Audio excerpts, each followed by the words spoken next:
Vikhroli park site परिसरामध्ये दरड कोसळलेली आहे। आताची महत्त्वाची बातमी, दरड कोसळल्यामुळे 2 जणांचा मृत्यू झालाय आणि 2 जण जखमी झालेले आहेत। जनकल्याण सोसायटीवर ही दरड कोसळली आहे।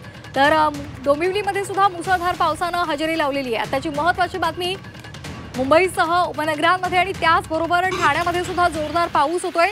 विक्रोळी पार्क साईट परिसरामध्ये दरड कोसळलेली आहे आणि ही दरड कोसळून 2 जणांचा मृत्यू झालाय, 2 जखमी झालेले आहेत।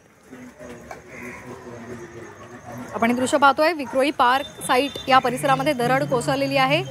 इथे सध्या ढिगारा आपल्याला पाहायला मिळतोय आणि खाली घरं आहेत, त्या घरांमधलं संसारोपयोगी साहित्य त्याचंही नुकसान झाल्याचं दिसतंय।